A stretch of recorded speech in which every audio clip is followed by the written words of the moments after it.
My name is Isabella, and at 28 years old, I thought my wedding day would be the happiest moment of my life. Instead, I found myself walking down the aisle to empty pews where my family should have been sitting. As I clutched my bouquet, looking at the vacant seats reserved for the people who raised me, I realized that my sister's 25th birthday party had been deemed more important than my once-in-a-lifetime celebration. If you have ever felt abandoned by the people who should love you most, let me know where you are watching from. Hit that like button and subscribe to join a community that understands that family betrayal cuts deeper than any stranger's cruelty. For the past 3 years, I had been engaged to Marcus, a 30-year-old architect who worked for a prestigious firm in downtown Portland. We met during my final year of college when I was studying to become a veterinarian. Marcus was everything I had ever wanted in a partner: kind, ambitious, supportive of my career goals, and genuinely excited about building a life together. He proposed on a hiking trip to Crater Lake, getting down on one knee at sunrise with a ring he had designed himself, incorporating a small sapphire because he knew diamonds felt too traditional for my taste. We lived in a cozy 2-bedroom apartment near the veterinary clinic where I worked as an associate veterinarian. Our life was simple but fulfilling. We cooked dinner together most nights, took weekend trips to explore Oregon's natural beauty, and spent evenings planning our future, talking about the house we wanted to buy, the children we hoped to have, the practice I dreamed of opening someday. Marcus was my best friend and my biggest supporter, celebrating every small victory at work and consoling me through the inevitable heartbreaks that came with veterinary medicine. My family situation was more complicated. I was the middle child of 3, with an older brother, James, 31, who worked in finance in Seattle, and a younger sister, Chloe, who was 25 and still living at home with our parents in Sacramento. Growing up, the family dynamic had always been challenging. James, as the eldest son, received automatic respect and attention for his achievements. Chloe, as the baby of the family, was indulged and coddled in ways that I never experienced. I fell somewhere in the middle, responsible enough to be trusted with significant tasks, but not special enough to be celebrated.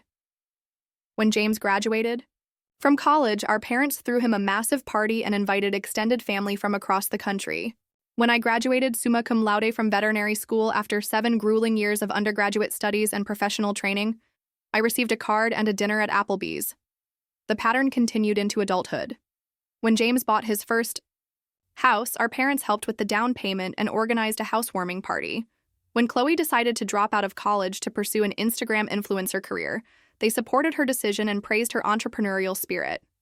When I landed my dream job at the veterinary clinic after years of internships and unpaid volunteer work, the family group chat response was a handful of thumbs-up emojis. Our parents, Robert and Diana, were both retired teachers who had spent their careers emphasizing fairness and equality in their classrooms. Yet somehow, this philosophy never translated to their treatment of their own children. They consistently made excuses for their favoritism. James needed more support because he was establishing his career. Chloe needed more attention because she was figuring out her path. I was always described as the independent one, which seemed to be code for the one who doesn't require our emotional investment. When Marcus and I announced our engagement, the family's reaction was predictably lukewarm. Congratulations were offered, but without the enthusiasm that had greeted James's engagement announcement 2 years earlier. His fiancée, Sarah, had been welcomed into the family like a long-lost daughter, with multiple shopping trips and bonding weekends organized by my mother. When I suggested similar activities with Marcus, the response was always that everyone was too busy. The wedding planning process became a minefield of hurt feelings and unmet expectations. Marcus and I decided on a small, intimate ceremony for 50 guests at a beautiful vineyard outside Portland. We wanted something elegant but personal, a reflection of our values and relationship, rather than a show of wealth or status. The date we chose was June 15th, a Saturday that worked well for venue availability and seemed reasonable for family travel. 6 months before the wedding, I sent save-the-date cards to everyone, including detailed information about the venue and nearby accommodations. I called each family member personally to ensure they had received the information and to answer any questions about travel arrangements. My parents confirmed their attendance immediately, expressing excitement about seeing Marcus and me get married. James said he would need to check with Sarah about their work schedules, but that they were planning to be there. Chloe was characteristically non-committal, saying she would try to make it work. As the months progressed, I threw myself into wedding planning with the same meticulous attention I brought to my veterinary work. I researched every detail, from the flower arrangements to the menu selection, wanting everything to be perfect. For our special day, Marcus was wonderfully supportive throughout the process, handling tasks like booking the photographer and coordinating with the officiant, while I managed the more detail-oriented aspects of the celebration. 3 months before the wedding, the first hint of trouble appeared. Chloe called me on a Tuesday evening, her voice carrying that particular tone of manufactured casualness she used when she was about to drop unwelcome news.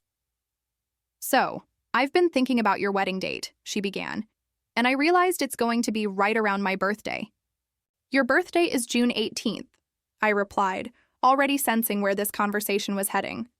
"The wedding is June 15th. That's 3 days before." "I know, but I was hoping to do something really special for my 25th. It's like a quarter-century milestone, you know? I was thinking maybe a weekend-long celebration, starting Friday and going through my actual birthday on Monday." My stomach clenched. "Chloe, people will be traveling for my wedding. They're not going to want to stick around for another celebration immediately afterward." "Well, that's the thing," she continued, her tone becoming more wheedling. "I was thinking I could have my party on Saturday instead. Just move it up a few days so it doesn't conflict." "Saturday is my wedding day." "Right, but your ceremony is in the afternoon, isn't it? My party could be later in the evening, or maybe people could come to both. It could be like a double celebration." I was speechless. The audacity of suggesting that her birthday party should piggyback on my wedding day left me struggling to formulate a response. When I finally found my voice, I tried to keep it level and reasonable. "Chloe, I don't think you understand how weddings work.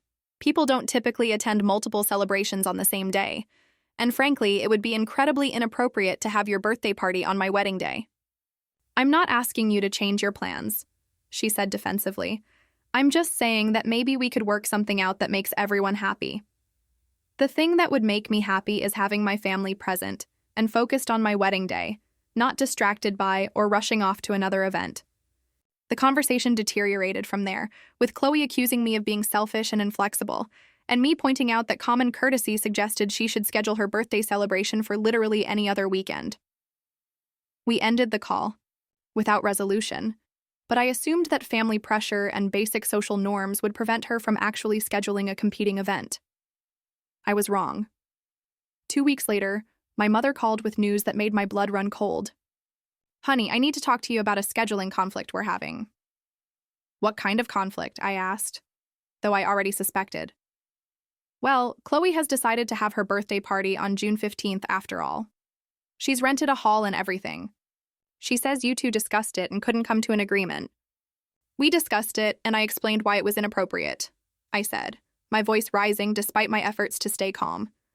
"Mom, you can't seriously be considering attending her birthday party instead of my wedding."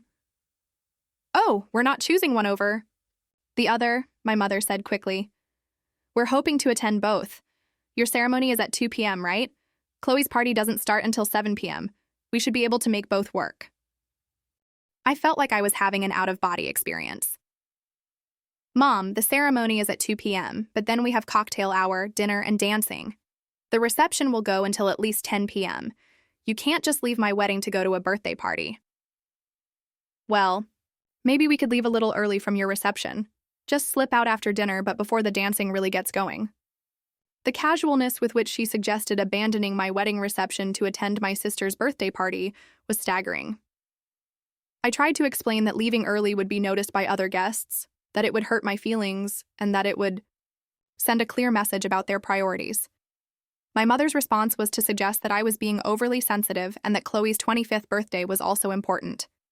"But my wedding is a once-in-a-lifetime event," I protested. "Chloe will have other birthdays." "Honey, you're being a bit dramatic. It's not like we're skipping your wedding entirely." That evening, I called James to get his perspective and hopefully find an ally in the family. His response was even more disheartening than my mother's. "I already RSVP'd to Chloe's party," he said matter-of-factly. "Sarah and I are planning to drive down from Seattle Saturday morning, hit your wedding, then head to Chloe's thing in the evening." James, that's a 5-hour drive each way. You're going to be exhausted and you'll barely be present at either event. It'll be fine. We do long drives all the time for work stuff. But this isn't work stuff. This is my wedding day. I want my family there, really there, not just making appearances before rushing off to something else. James sighed in that condescending way he had perfected since childhood. Look, Bella, I get that you want everyone's full attention on your big day, but the world doesn't revolve around you. We're making an effort to be at both events. That should be enough. The casual dismissal in his tone, the implication that expecting my family's presence at my wedding was somehow selfish or unreasonable, left me feeling hollow. I had always known that I wasn't the family favorite, but I had never imagined that my own wedding would be treated as a minor obligation to be squeezed in around more important social commitments. Over the following weeks, I watched as my extended family faced the same impossible choice. Aunts, uncles, and cousins who had been planning to attend my wedding received invitations to Chloe's birthday party. Some tried to do both events, but most ultimately chose the party, which promised to be more fun and less formal than a wedding ceremony. The guest list for my wedding began to shrink as people made their preferences clear through polite excuses and last-minute cancellations. Marcus was furious on my behalf, something that both comforted and worried me. His own family had embraced me completely, treating our wedding as the joyous celebration it should be. His parents had flown in from Chicago a week early to help with last-minute preparations, and his sister had thrown me a beautiful bridal shower attended by my friends and his female relatives. The contrast between his family's enthusiasm and my family's indifference was stark and painful. We could postpone the wedding, Marcus suggested one evening as I sat crying over yet another family member's defection to Chloe's party. Pick a different date when your family can be fully present. No, I said firmly, wiping my eyes. That would be letting them dictate our lives, and honestly, I'm not sure a different date would make a difference. There would probably just be some other conflict, some other reason why Chloe's needs come first. Then we'll have the most beautiful wedding with the people who actually care about us, Marcus said, pulling me close. Your family's loss is going to be profound when they realize what they missed. 2 months before the wedding, I made one final attempt to reason with my parents. I drove to Sacramento on a Saturday morning, hoping that an in-person conversation might help them understand the depth of hurt their choices had caused. I found them in their backyard, discussing decorations for Chloe's party with the enthusiasm they had never shown for my wedding planning. We need to talk, I said, interrupting their animated discussion of balloon arrangements. My father looked up from a party planning checklist. Of course, sweetheart, what's on your mind? I need you both to understand what's happening here.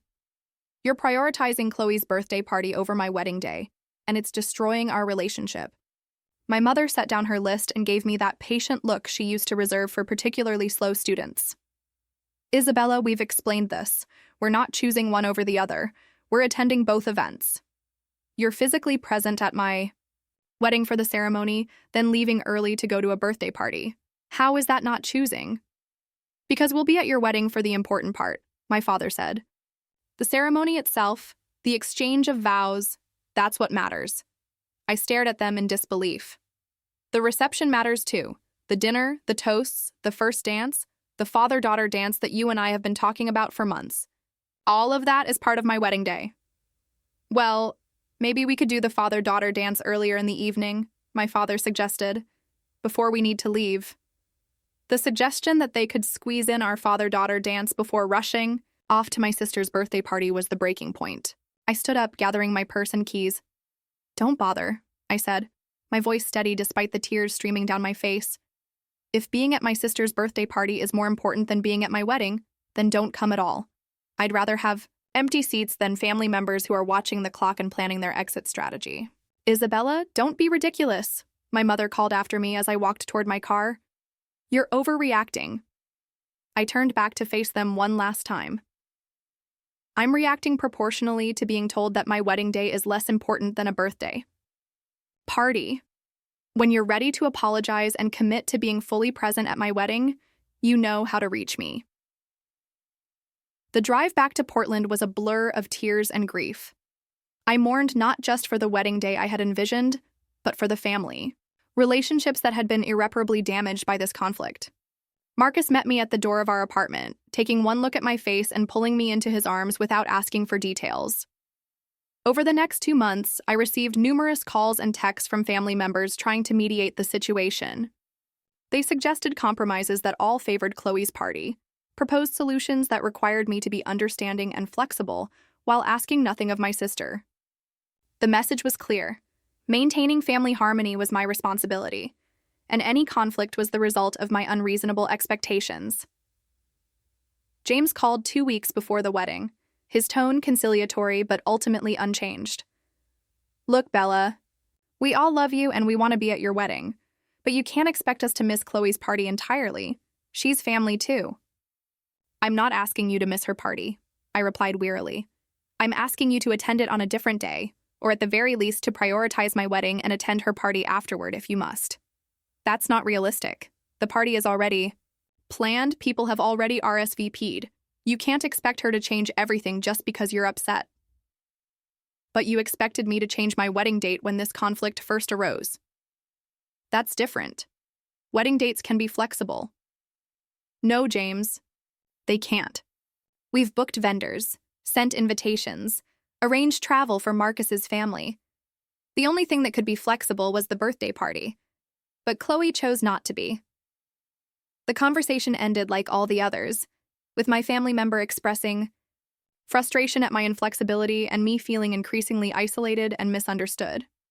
The final week before the wedding was surreal. Marcus's family arrived in Portland, filling our apartment with laughter and excitement. His mother helped me with last-minute dress alterations. His father bonded with Marcus over shared interests in architecture and woodworking, and his sister organized fun activities for the wedding party. Meanwhile, my phone remained silent. No calls from my parents asking about final details, no texts from siblings expressing excitement or love. The night before the wedding, Marcus's family hosted a rehearsal dinner at a beautiful restaurant overlooking the Columbia River. The intimate gathering included our closest friends, Marcus's extended family, and a few colleagues from my veterinary practice. The absence of my family was glaring, but the warmth and love from the people who were present helped cushion the blow. Dr. Patricia Morrison, the head veterinarian at my practice and my mentor, gave a toast that brought tears to my eyes. "Isabella has always been someone who leads with her heart," she said, raising her glass. "Her dedication to healing animals comes from the same place as her love for Marcus, a deep well of compassion and commitment.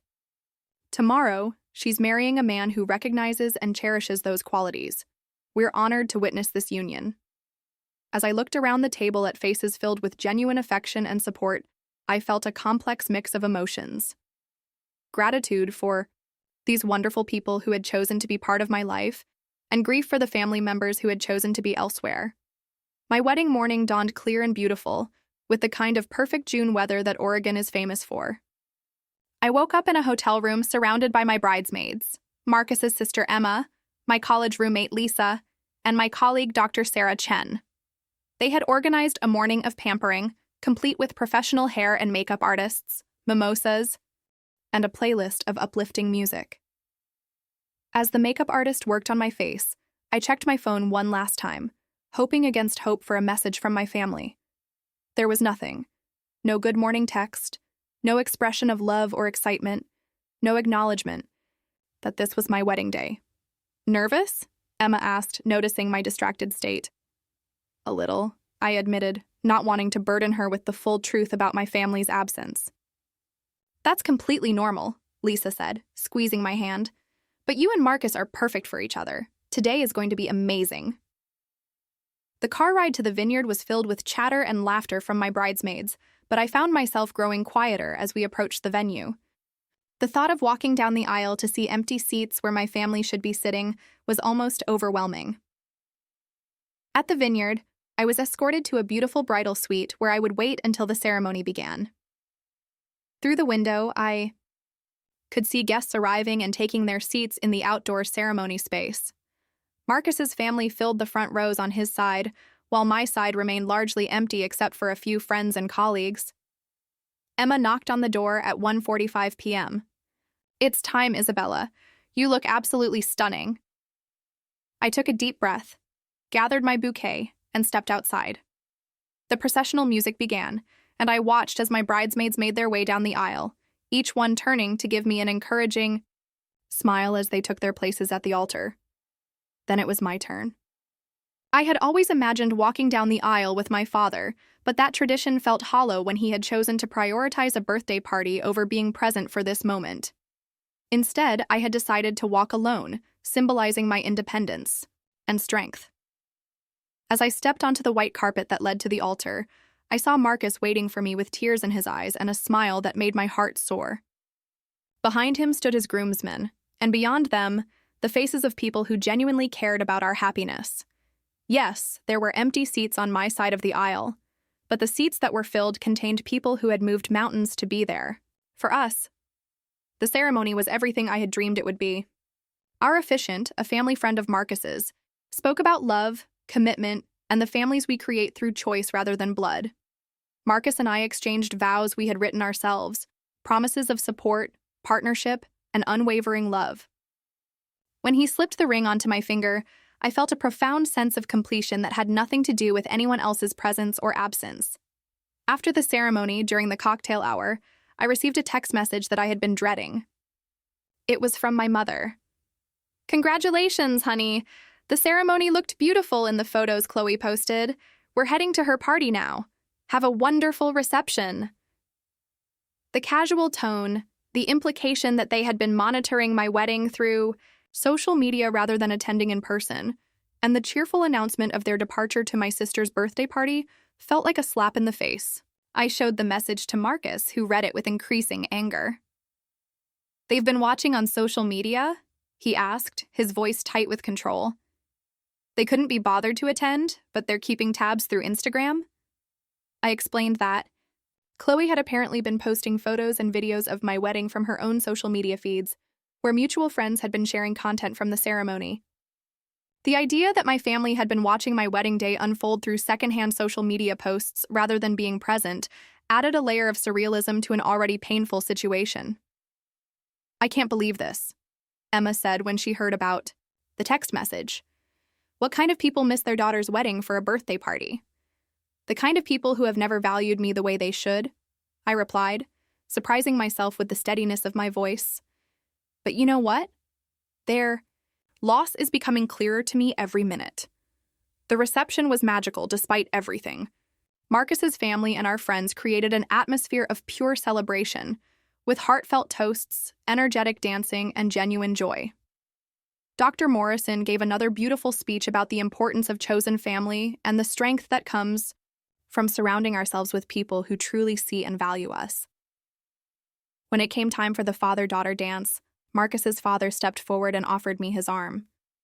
"It would be an honor," he said simply, "if you would allow me to dance with you." As we moved slowly around the dance floor to "The Way You Look Tonight," he spoke quietly in my ear. "Isabella, I've watched you love my son with such grace and strength. Today, you've shown incredible dignity in the face of disappointment.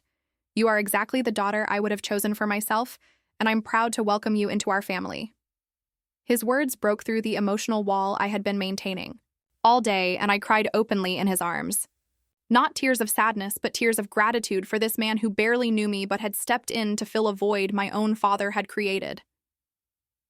The evening continued with dancing, laughter, and celebration. Several times, I caught myself looking toward the entrance, irrationally hoping that my family might arrive with apologies and explanations. But as the night went on, I found myself thinking about them less and less. The people who were present were so completely engaged in celebrating Marcus and me that their energy filled the space left by those who were absent. Near the end of the reception, I received a series of text messages that provided an unwelcome glimpse into my family's evening. Chloe had been posting photos from her birthday party throughout the night, and the images showed my parents, James, Sarah, and various other relatives laughing, dancing, and clearly having the time of their lives at what appeared to be an elaborate celebration. One photo particularly stung. My father was dancing with Chloe, both of them laughing joyfully. The same father who had offered to squeeze in our father-daughter dance early so he could leave my wedding was clearly having no trouble committing to a full evening of celebration at my sister's birthday party. Marcus noticed my expression as I scrolled through the photos. Don't do that to yourself, he said gently, taking my phone and sliding it into his pocket. Today is about us and our future. Their choices don't diminish what we've created here. He was right. Looking around at the reception still in full swing, at his family members who had become my family, at friends who had traveled across the country to be with us, I felt a profound sense of blessing.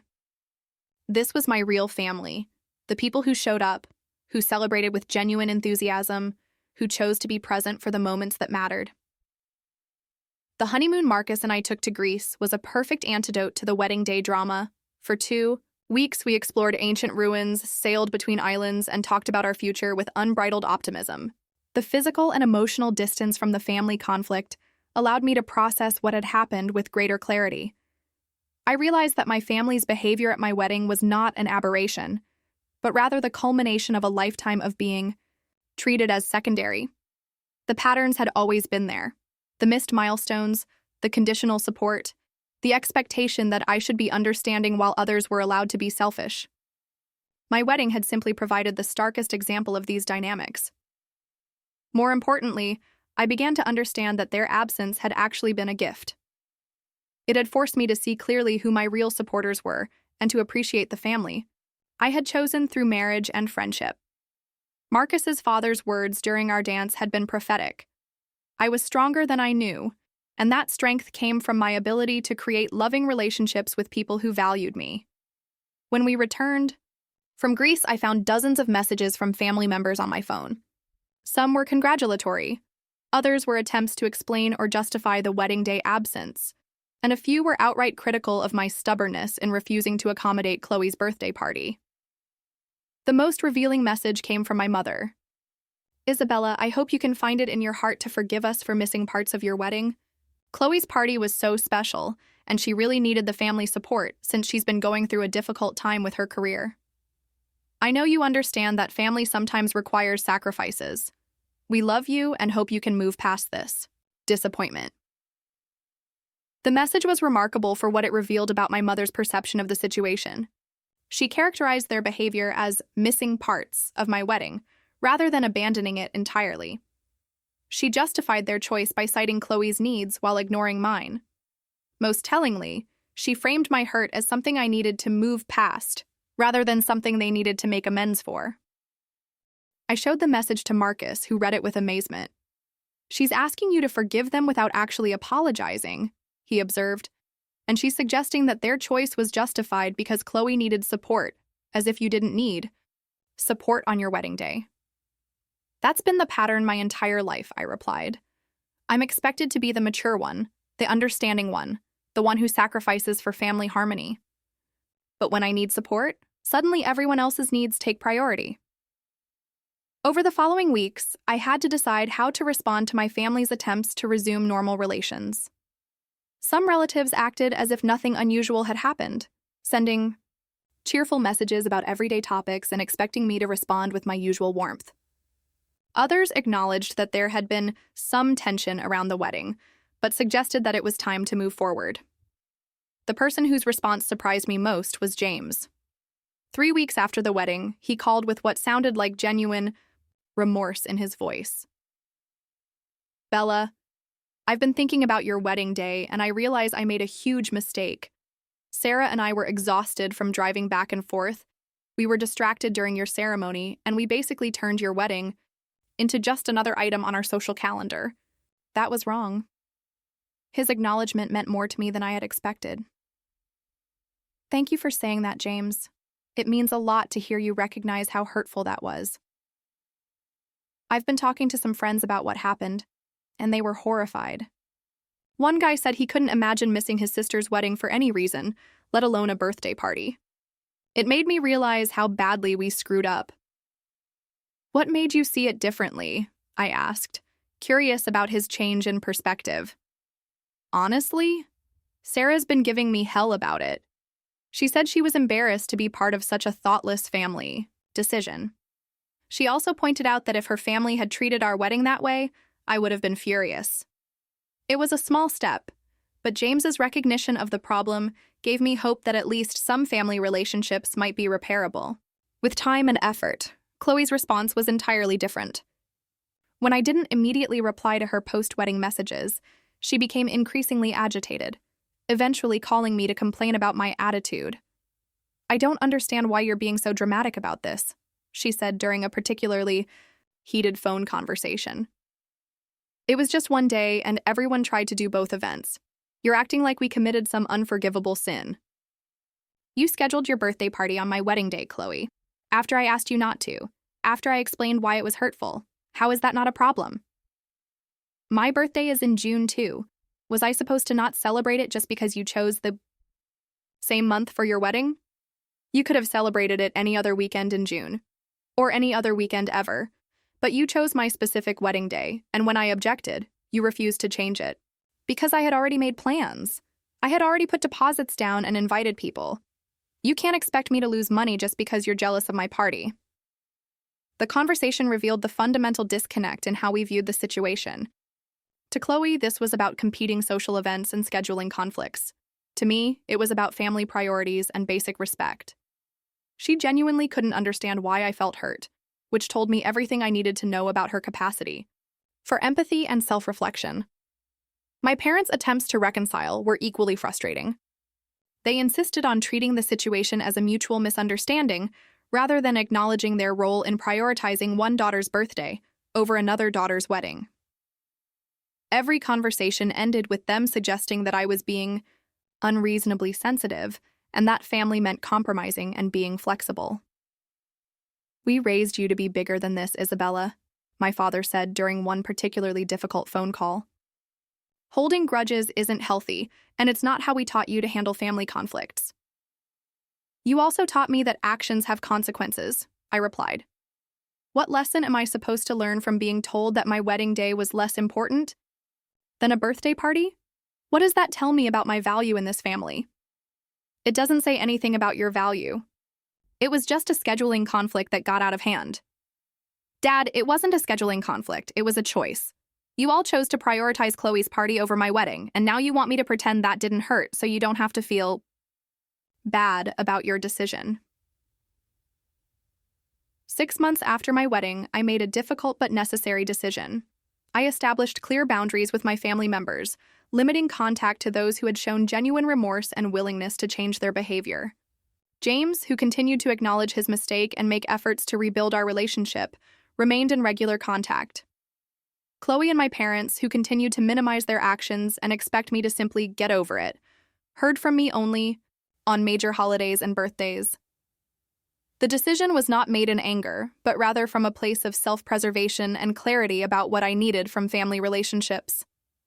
I had spent too many years trying to earn love and respect that should have been freely given. My wedding day had simply been the final, most public example of a dynamic I no longer wanted to participate in. Marcus was incredibly supportive during this process, never pressuring me to forgive or maintain relationships that were harmful to my well-being. His family embraced me completely, creating space for me at every gathering and treating me with the warmth and inclusion I had always craved from my own relatives. A year after our wedding, Marcus and I bought a beautiful house, with a large backyard perfect for entertaining. We hosted our first Thanksgiving dinner as a married couple, inviting Marcus's family, James and Sarah, and several close friends. The absence of my parents and Chloe was noticeable but not painful.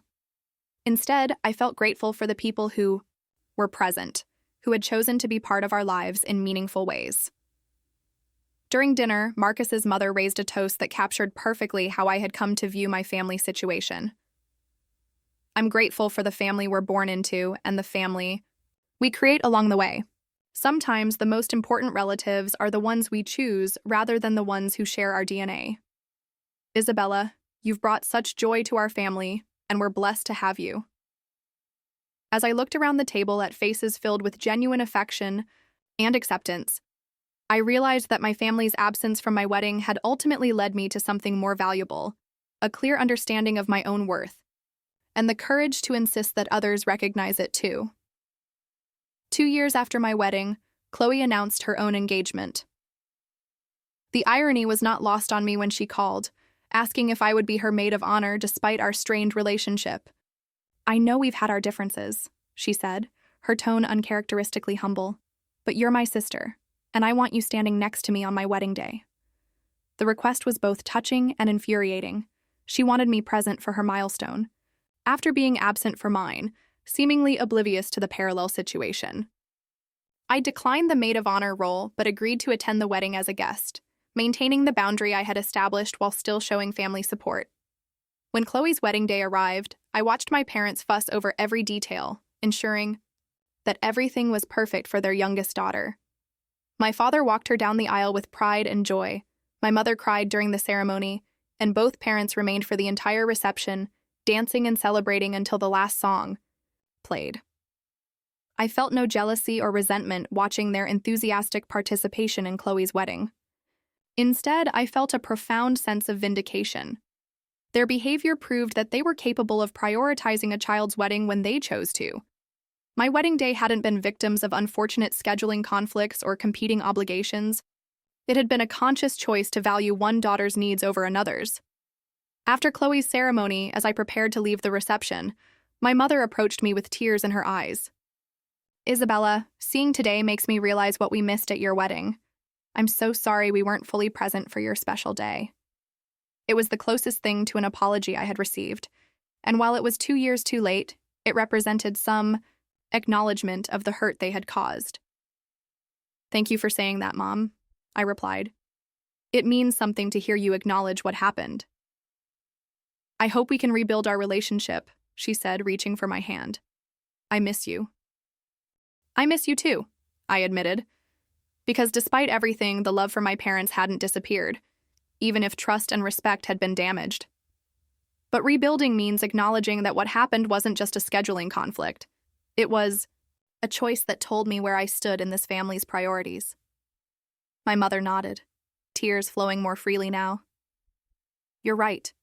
We made the wrong choice and we hurt you deeply. I don't know how to fix it, but I want to try."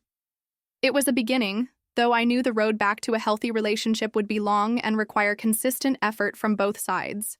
Trust, once broken, doesn't heal overnight, especially when the wound cuts as deep as feeling abandoned on your wedding day. 3 years after my wedding, Marcus and I welcomed our first child, a daughter we named Grace. The experience of becoming parents gave me new perspective on family loyalty and the choices parents make. As I held my newborn daughter, I made a silent promise that she would never question her value in our family, that her milestones would be celebrated with the enthusiasm and presence they deserved. My parents' reaction to Grace's birth was telling. They drove up from Sacramento the day after she was born, staying for a week to help with cooking, cleaning, and adjusting to new parenthood. They were attentive, helpful, and genuinely excited about their new granddaughter. Their behavior showed me that they were capable of prioritizing family when they chose to, which made their wedding day absence all the more painful in retrospect. James had become a devoted uncle, visiting frequently and sending thoughtful gifts for every minor milestone. His efforts to repair our relationship had been consistent and genuine, proving that acknowledgement of wrongdoing and changed behavior could heal even deep wounds. Chloe's relationship with me remained cordial but distant. She sent baby gifts and congratulatory messages, but showed little interest in developing a real relationship with her niece or rebuilding our sisterly bond. Her wedding to a successful entrepreneur had been followed by a lifestyle of travel and luxury that kept her geographically and emotionally distant from family obligations. When Grace was 6 months old, I made a decision that would have been unthinkable before my wedding day experience. I organized a christening ceremony and reception, inviting only the family members and friends who had consistently shown up for Marcus and me over the years. My parents were included, given their efforts to rebuild our relationship, but the guest list was deliberately curated to include people who had proven their reliability and love. The christening was beautiful, held at the same vineyard where Marcus and I had been married. As I watched Grace being blessed by the minister, surrounded by people who genuinely cared about our family's well-being, I felt a deep sense of peace. This was what family should feel like: supportive, present, and celebratory. During the reception, Marcus's father, who had become a true grandfather figure to Grace, gave a toast that brought me to tears. When Isabella joined our family 4 years ago, she brought with her a strength and grace that taught us all about resilience. Today, as we celebrate Grace's christening, I'm reminded that the most beautiful families are built on love, presence, and commitment to showing up for each other. Isabella, you've shown us what it means to create family through choice and intention. As applause filled the room, I looked around at the faces of people who had consistently chosen to be present in our lives. Some were blood relatives who had earned their place through changed behavior and genuine remorse. Others were friends and in-laws who had become family through their unwavering support and love.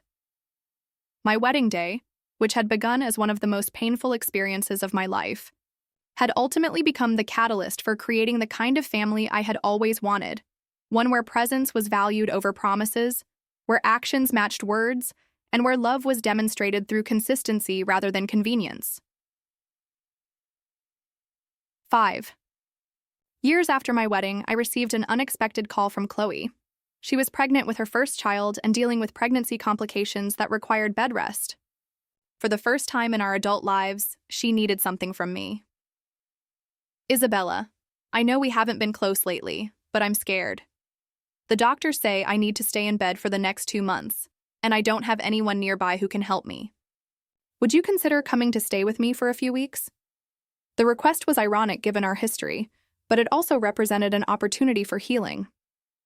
I agreed to help, not because I had forgotten the hurt she had caused, but because I had grown into a person who could separate past wounds from present needs.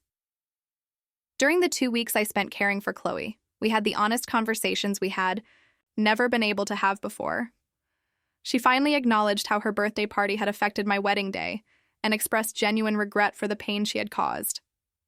I was so focused on what I wanted that I never really thought about what it meant to you, she admitted, as we sat in her living room, me folding baby clothes while she rested on the couch. I think I was jealous, if I'm being honest. You had everything figured out, the career, the relationship, the life plan. I felt like I was floundering, and having a big celebration was my way of feeling important. I wish you had talked to me about those feelings instead of competing with my wedding, I said gently. We could have found a way to celebrate your birthday that didn't diminish my day. I know that now. I'm sorry, Isabella. I'm truly sorry for how selfish I was. The apology, coming years late but with genuine remorse, began a slow process of rebuilding our sisterly relationship. It wouldn't erase the hurt of my wedding day, but it created space for a different kind of relationship going forward. When Chloe's son was born healthy and strong, I was one of the first people she called. Isabella, he's perfect. Thank you for being there when I needed you, even after everything that happened between us. That's what family does, I replied, meaning it in a way I couldn't have years earlier. We show up for each other, especially during the important moments. 7 years after my wedding day, Marcus and I celebrated our anniversary by renewing our vows in a small ceremony surrounded by our closest family and friends. Grace, now 4 years old, served as our flower girl, and Marcus's father walked me down the aisle just as he had done at our wedding reception. This time, both my parents were present and fully engaged in the celebration. My mother cried during the ceremony, and my father danced with both me and Grace during the reception. James and Sarah attended with their own children, and even Chloe made the trip from Los Angeles with her family. The contrast between this celebration and our original wedding was stark but healing. Everyone who was present had chosen to prioritize our celebration, demonstrating through their presence the kind of family support I had always wanted. During our renewal ceremony, Marcus and I exchanged new vows that reflected the growth our marriage had experienced through adversity. Isabella, Marcus said, his voice strong and clear. 7 years ago, you showed me what strength looks like when you walk down the aisle alone, choosing joy despite disappointment. You've taught me that the families we create through love and intention are just as powerful as the ones we're born into. I promise to continue building that chosen family with you, to show up for every milestone and to love you with the presence and commitment you've always deserved. My own vows reflected the journey I had taken from a woman seeking approval from her birth family to someone who had learned to create and appreciate the love that surrounded her. Marcus, you and your family taught me what unconditional support looks like, When my birth family couldn't show up for our wedding, you held space for my grief while also helping me see the love that was present in that room. You've helped me understand that my worth isn't determined by who chooses to be absent, but by who chooses to be present. I promise to continue building our life together with the same intentionality and love that you've shown me every day since we met. As we kissed to seal our renewed vows, I looked out at the assembled guests and felt overwhelming gratitude. Grace clapped enthusiastically from her seat in the front row. My parents smiled with genuine joy, and Marcus's family cheered with the same enthusiasm they had shown 7 years earlier. The reception that followed was everything our original wedding reception should have been, full of present, engaged family members who celebrated us without reservation or divided attention. The father-daughter dance I had missed at our wedding was recreated with both my father and Marcus's father, symbolizing the healing that had taken place and the family bonds that had been strengthened through adversity. As the evening wound down, my mother approached me with a gift, a photo album she had created chronicling our family's journey since my wedding day. The first page contained photos from my original wedding, including images of the empty seats where family should have been sitting. But the subsequent pages showed the growth that had followed. Pictures of Grace's christening, family holidays we had shared, and moments of healing and rebuilding. "I wanted you to see how far we've come," she said, her voice emotional. "I know we can't change what happened on your wedding day, but I hope you can see how much we've learned and grown since then." The album was a thoughtful gesture that acknowledged both the pain of the past and the possibility of the future. While it couldn't erase the hurt of my wedding day, it represented the kind of effort and reflection that made healing possible. 10 years after my wedding, I was asked to speak at a women's conference about overcoming family disappointment and creating healthy boundaries. As I prepared my remarks, I reflected on the journey that had begun with empty wedding seats and led to a life filled with people who consistently chose to show up. My wedding day taught me that sometimes the greatest gift of disappointment is clarity, I told the audience of women who had gathered to hear stories of resilience and growth. When the people I expected to support me chose to be elsewhere, I was forced to see clearly who my real family was, not just those who shared my DNA, but those who shared my values and commitment to presence. I spoke about the importance of setting boundaries with family members whose behavior was harmful, the courage required to demand respect rather than settling for conditional love, and the joy that came from building relationships with people who celebrated your milestones without reservation. Family disappointment forced me to become my own biggest supporter, I continued. Instead of waiting for others to validate my achievements, I learned to celebrate myself. Instead of accepting crumbs of attention, I learned to seek out relationships that nourished my soul. Instead of making myself smaller to accommodate others' limitations, I learned to take up the space I deserved. After my speech, dozens of women approached me to share their own stories of family disappointment and boundary setting. Many had experienced similar situations: parents who missed graduations, siblings who prioritized other relationships, family members who consistently showed up for some relatives but not others. "How do you handle the guilt?" one woman asked. "I want to set boundaries with my family, but I feel selfish when I do." "The guilt is normal," I replied. "But remember that setting boundaries isn't selfish, it's self-preservation. You're not responsible for managing other people's emotions or making excuses for their choices. You're responsible for protecting your own well-being and creating space for relationships that enhance your life rather than diminish it." Another woman shared that she was struggling with whether to invite family members to her upcoming wedding after years of feeling unsupported. "I want them there, but I'm afraid they'll disappoint me again." Trust your instincts, I advised. If someone has consistently shown you that they can't prioritize your important moments, believe them.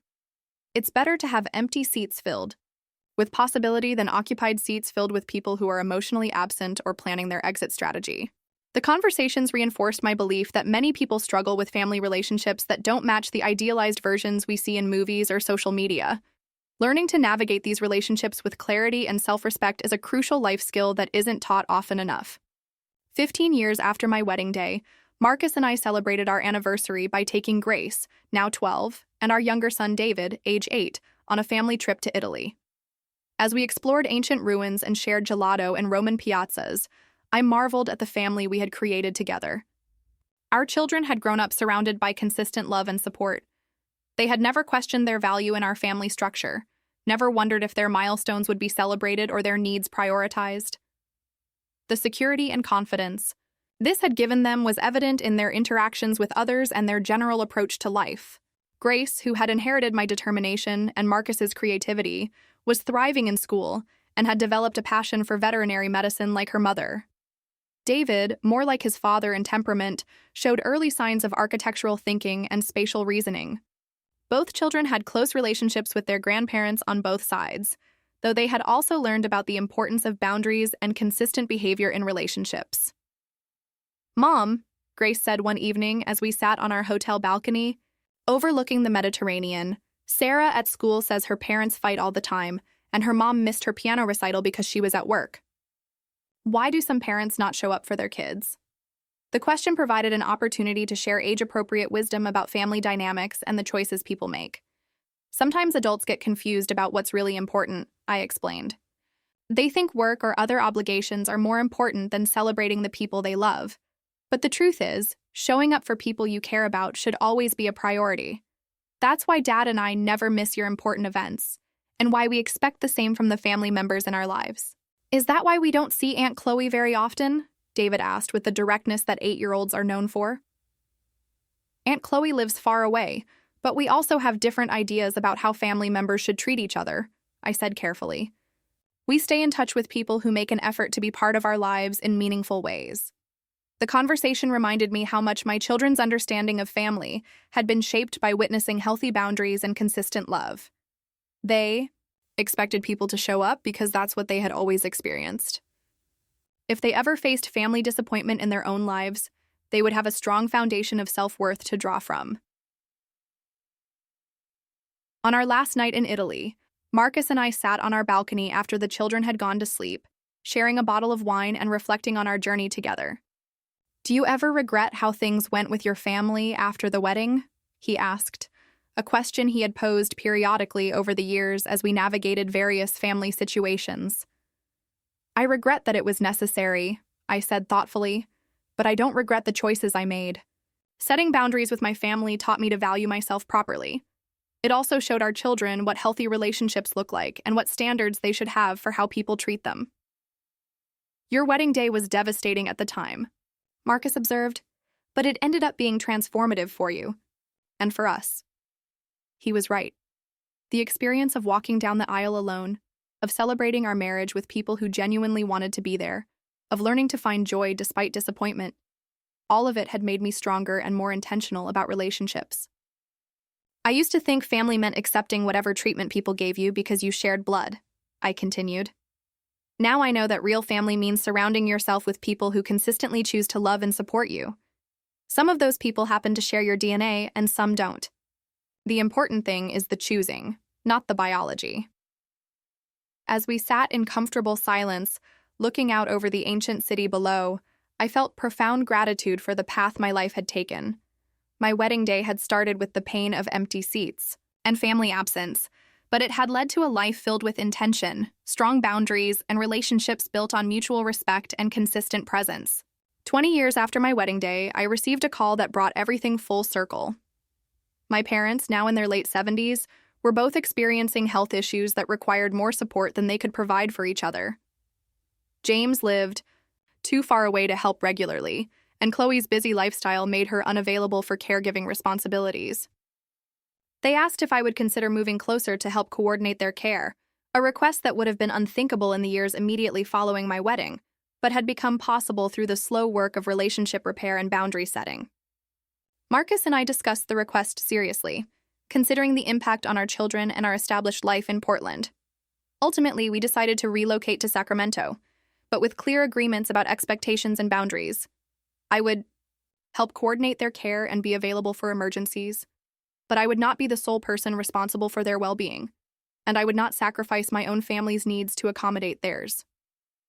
The decision to move represented a mature approach to family relationships, choosing to help from a position of strength rather than obligation, with clear boundaries that protected my own family's interests while still providing needed support. As I helped my parents transition to assisted living and navigate their health challenges, I reflected on how much our relationships had evolved since my wedding day. The hurt from that time had never completely disappeared, but it had been joined. By understanding forgiveness and a more realistic appreciation of each person's limitations and strengths, my parents had learned to ask for help rather than demand it, to express gratitude rather than take support for granted, and to respect the boundaries I had established. I had learned to help without resentment, to maintain my own priorities, while still being present for their needs, and to find peace with the imperfect but improving nature of our relationship. On the 20th anniversary of our wedding, Marcus and I decided to celebrate by recreating our honeymoon trip to Greece, bringing Grace and David along to share in the experience. As we explored the same islands we had visited as newlyweds, I was struck by the continuity and change that 2 decades had brought. The pain of empty wedding seats had long since been replaced by gratitude for the clarity that experience had provided. The family relationships that had been damaged by that day had either been repaired through mutual effort or had been allowed to fade to a comfortable distance. Most importantly, the life Marcus and I had built together was stronger because we had learned early on to prioritize each other and to create family through intention, rather than accepting whatever treatment was offered. Standing on the same beach in Santorini where Marcus and I had walked as newlyweds, watching our children play in the waves while my husband read nearby, I felt the deep satisfaction that comes from a life well lived. The empty seats at my wedding had ultimately led to a fuller life, one where presence was valued over promises and where love was demonstrated through consistency rather than convenience. My wedding day had taught me that sometimes the greatest gift comes wrapped in disappointment, and that the courage to demand better treatment leads to relationships worthy of the demand. The family I had been born into had shaped me, but the family I had chosen and created through marriage and friendship had truly formed me. As the sun set over the Aegean Sea, painting the sky in brilliant oranges and purples, I raised a glass of local wine in a private toast to my younger self, the woman who had walked down the aisle alone but had ultimately walked into a life filled with people who consistently chose to be present for love, for celebration, and for all the ordinary moments that make up a beautiful life. The story that had begun with empty wedding seats had become a story of fullness, intention, and the profound joy that comes from surrounding yourself with people who truly see and celebrate who you are. Sometimes the most painful experiences become the foundation for the most beautiful transformations, and my wedding day disappointment had ultimately led to a lifetime of relationships built on presence, respect, and unwavering love. Have you ever had to set boundaries with family members who consistently let you down? How did you find the courage to demand better treatment? And what did you learn about yourself in the process? Share your experience in the comments below, and don't forget to like and subscribe for more stories about navigating family relationships and finding your own strength. Remember that your milestones deserve to be celebrated by people who truly want to be there and never settle for less than the love and respect you deserve.